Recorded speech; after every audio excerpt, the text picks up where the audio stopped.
ये कहानी US army के लिए काम करने वाले स्नाइपर बॉब की है, जो दुनिया के सबसे काबिल स्नाइपर्स में से एक है और उसका निशाना इतना अचूक है कि वह मीलों दूर बैठकर भी किसी को टारगेट कर सकता है। कहानी की शुरुआत इथियोपिया के यूएस आर्मी कैंप से होती है, जहां से कुछ सैनिक एक मिशन को पूरा करके लौट रहे होते हैं। यूएस आर्मी की नजर उन सभी पर होती है। यहाँ 2 स्नाइपर बॉब और फिन भी तैनात होते हैं, जिन्हें मिशन पूरा करके लौट रहे सैनिकों की सुरक्षा के लिए रखा गया है। तभी बॉब देखता है कि मिलिटेंट्स की एक कार सैनिकों का पीछा कर रही है, जिस पर एक मशीन गन लगी हुई है, और इससे पहले कि मिलिटेंट्स सैनिक पर हमला करते बॉब उन्हें शूट कर देता है। लेकिन यहाँ उनकी तादाद बढ़ती ही जा रही थी, जिन्हें बॉब एक एक करके मारने लगता है। लेकिन उन टेररिस्ट को बॉब की लोकेशन के बारे में पता लग जाता है और ये लोग उन पर आरपीजी से हमला कर देते हैं। तभी मिलिटेंट्स का एक हेलीकॉप्टर आकर उन पर मशीन गन से गोलियां चलाने लगता है और अब ये दोनों मदद के लिए अपने बेस पर कांटेक्ट करने की कोशिश करते हैं। लेकिन उनके रेडियो में किसी टेक्निकल प्रॉब्लम के कारण बेस से उनका कनेक्शन टूट जाता है और तभी उसके साथी फिन को एक गोली आकर लगती है, जिसमें उसकी मौत हो जाती है। जिसके बाद गुस्से में बॉब उस हेलीकॉप्टर के विंग्स को टारगेट करके उसे डिस्ट्रॉय कर देता है और वहां से बचकर भाग जाता है। अब कहानी में 3 साल बाद दिखाया जाता है कि बॉब पहाड़ियों के बीच एक डॉग के साथ रहता है, जिसने बाहर की दुनिया से अपने सभी संबंध तोड़ दिए हैं। तभी एक ऑफिस के अंदर यूएस आर्मी के रिटायर्ड कर्नल आइजैक जॉनसन को दिखाया जाता है, जो एक बार फिर से बॉब की फाइल को पढ़ रहा होता है, जिसमें उसे पता चलता है कि कैसे बॉब ने अकेले ही यूथोपिया में सभी आतंकवादियों को अकेले ही मार गिराया था और वह उस जंग से लौटकर वापस आने वाला अकेला सोल्जर था। अब जॉनसन काम के सिलसिले में बॉब से मिलने उसके घर आता है, लेकिन बॉब अब किसी के लिए काम नहीं करता, इसीलिए वह जॉनसन को यहाँ से जाने के लिए कहता है। जॉनसन कहता है कि एक जरूरी काम खत्म करने के लिए मुझे तुम्हारी मदद चाहिए। दरअसल यूएस प्रेसिडेंट अगले कई दिनों तक जनता के बीच रहने वाले हैं और उन्हें खुफिया सूत्रों से पता चला है कि एक स्नाइपर है जो प्रेसिडेंट को मारना चाहता है। उसका निशाना इतना अचूक है कि वह 1 मील दूर बैठकर भी किसी को टारगेट कर सकता है, लेकिन उनकी सिक्योरिटी इतनी दूर तक नहीं होती। दरअसल बॉब भी एक स्नाइपर है और वह जानता है कि एक स्नाइपर कैसे सोचता है, इसीलिए वह जॉनसन को वे सभी बातें बता देता है जो वह स्नाइपर प्रेसिडेंट को मारने के लिए प्लान कर सकता है। लेकिन कर्नल चाहता था कि बॉब उसके साथ चले, लेकिन बॉब उसके साथ जाने से मना कर देता है,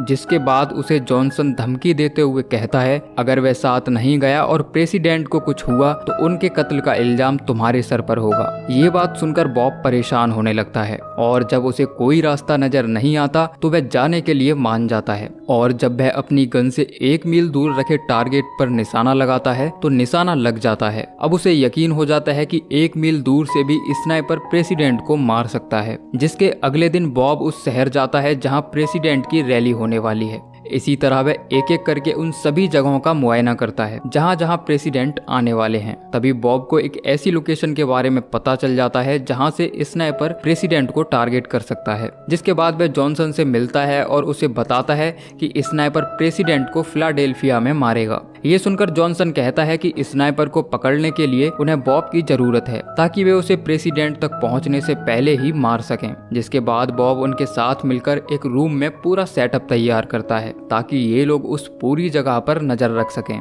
अब जब प्रेसिडेंट स्पीच देने आते हैं तो वह स्नाइपर यूथोपिया से आए हुए गेस्ट यानी कि आर्क बिशप को मार देता है, जिसके बाद वहां लोगों के बीच भगदड़ मच जाती है। वहीं बॉब जिन पुलिस वालों के साथ प्रेसिडेंट की सुरक्षा में था उसमें से एक पुलिस वाला बॉब पर ही गोली चला देता है, लेकिन वह अपनी जान बचाकर वहां से भाग जाता है, लेकिन उसकी गन वहीं छूट जाती है। जिसके बाद बिल्डिंग के अंदर मौजूद पुलिस के लोग बॉब की गन को ऐसे सेटअप कर देते हैं जैसे उसी ने प्रेसिडेंट को मारने की कोशिश की हो। तभी एक FBI एजेंट बॉब को भागते हुए देख लेता है और वह उस पर गन तान देता है, लेकिन बॉब गन छीन कर उसे अपने कब्जे में ले लेता है और उस FBI एजेंट से कहता है कि मैंने प्रेसिडेंट को नहीं मारा है, मुझे फंसाया जा रहा है। इतना कहकर बॉब उसकी कार लेकर भाग जाता है, लेकिन पूरे शहर की पुलिस अब उसके पीछे पड़ी हुई है। वहीं बॉब को गोली लगने के कारण उसका काफी खून बह रहा था, इसीलिए वह गाड़ी रोककर अपने जख्म पर दवाई लगाने लगता है, लेकिन तब तक पुलिस उस तक पहुंच जाती है और उसे हर तरफ से घेर लिया जाता है। पुलिस उसे सरेंडर करने के लिए कहती है, लेकिन वह उनकी कोई बात नहीं सुनता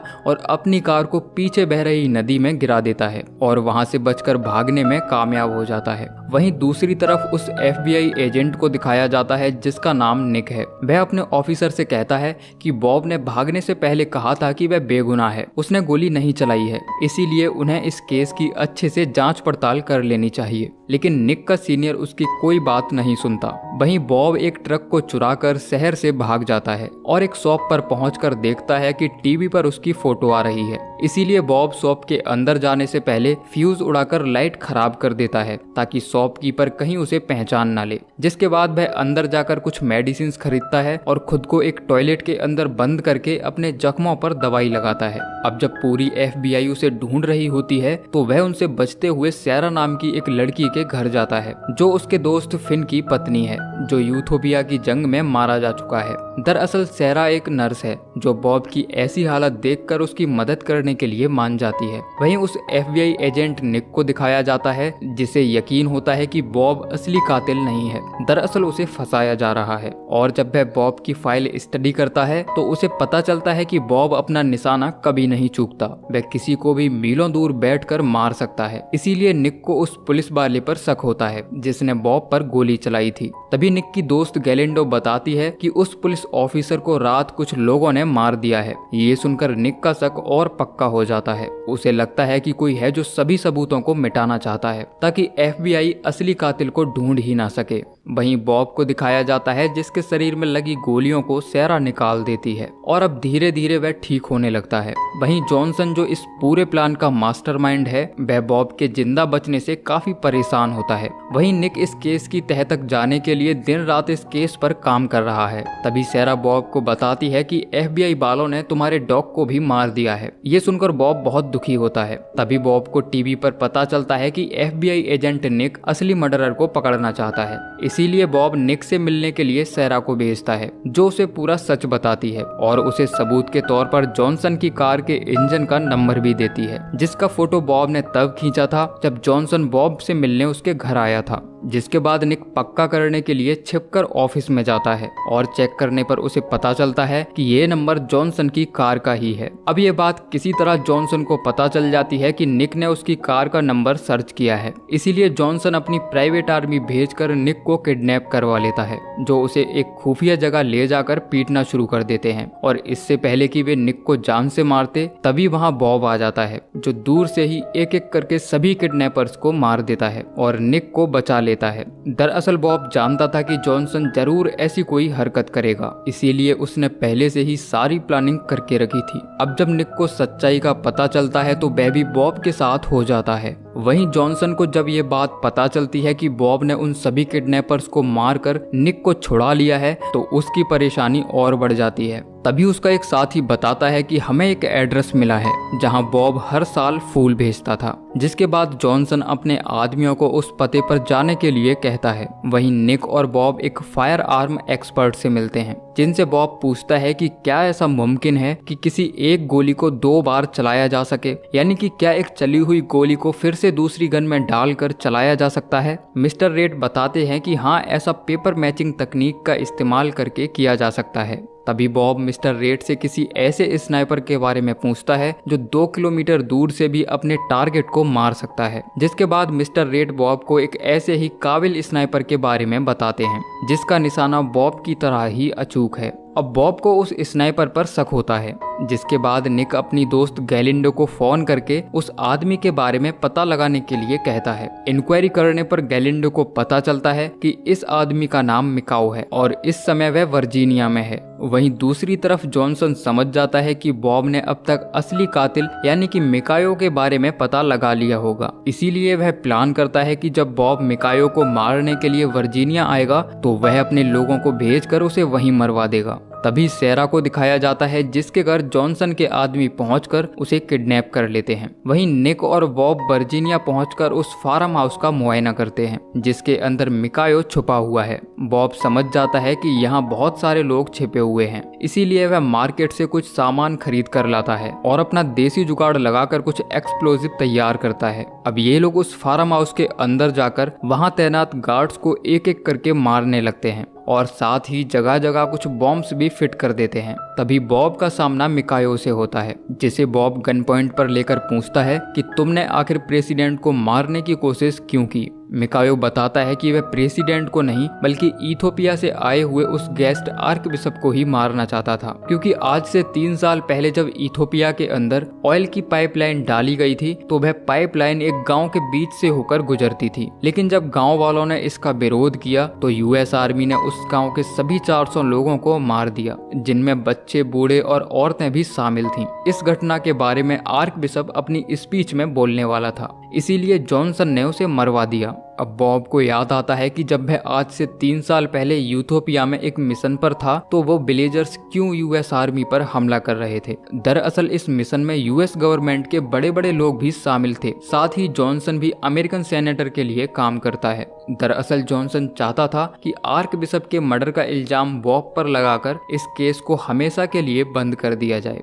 हालांकि मिकायो की ये सारी बातें बॉब रिकॉर्ड कर लेता है। तभी मिकायो बॉब को बताता है कि जॉनसन के लोगों ने सेरा को भी किडनैप कर लिया है, और इतना कहकर वह खुद को गोली मार लेता है। तभी वहाँ जॉनसन के लोग आ जाते हैं जो बॉब पर हमला कर देते हैं, लेकिन बॉब उन सभी से अकेले ही फाइट करता है। वहीं निक उन सभी बॉम्ब्स को ब्लास्ट कर देता है जो उन्होंने पहले से ही यहाँ बिछाए हुए थे, जिनमें जॉनसन के सभी लोग मारे जाते हैं। लेकिन एक चॉपर अभी भी ऊपर से उन पर गोलियां चला रहा था। तभी बॉब वहां रखे एक ऑयल टैंक को उड़ा देता है, जिसके फटने से वह हेलीकॉप्टर भी क्रैश हो जाता है और ये लोग वहां से बचकर निकल आते हैं। जिसके बाद जॉनसन बॉब से कॉल करके कहता है कि सेरा मेरे कब्जे में है, अगर तुम उसे जिंदा देखना चाहते हो तो सरेंडर कर दो। तभी बॉब उसे मिकायो की रिकॉर्डिंग सुनाता है, जिसमें जॉनसन का काला सच रिकॉर्ड था। वह कहता है कि अगर तुम्हें यह टेप चाहिए तो सेरा को लेकर मेरे बताए पते पर आ जाओ। अब जॉनसन और वह सेनेटर सेरा को लेकर बॉब की बताई लोकेशन पर पहुंच जाते हैं, लेकिन यहाँ जॉनसन के कई स्नाइपर्स पहले से ही छिपे हुए थे, जो सामने से आते हुए एक शख्स को देखते हैं। उन्हें लगता है कि ये बॉब है और वो लोग उसे शूट कर देते हैं। तभी जॉनसन को एक और गोली चलने की आवाज आती है और वह देखता है कि उसके एक स्नाइपर को किसी ने मार दिया है। दरअसल ये बॉब होता है जो बर्फ में छिपकर उन सभी स्नाइपर्स को मार रहा होता है। अब जॉनसन को समझ आ जाता है कि जिसे उन्होंने गोली मारी थी वह निक था। निक अभी भी जिंदा होता है क्योंकि वह जानता था कि जॉनसन कोई ना कोई चाल जरूर चलेगा, इसीलिए उसने अपनी बॉडी के अंदर लोहे की एक शील्ड लगा रखी थी। तभी बॉब उस आदमी को टारगेट करता है जिसने सेरा को गन पॉइंट पर ले रखा है और वह एक ही शॉट में उसके हाथ की उंगलियां उड़ा देता है। ये मंजर देखकर जॉनसन और सेनेटर को भी अपनी मौत नजर आने लगती है और तभी बॉब निकलकर उनके सामने आता है। अब सीन शिफ्ट होता है FBI के हेडक्वार्टर में, जहां उन्हें निक का एक लेटर मिलता है जिसमें निक FBI को इस पूरी घटना के बारे में इन्फॉर्म करके उन्हें इस जगह आने के लिए कहता है। तभी सेनेटर बॉब को बताता है कि इसमें अमेरिकन सरकार के सभी बड़े बड़े लोग शामिल हैं,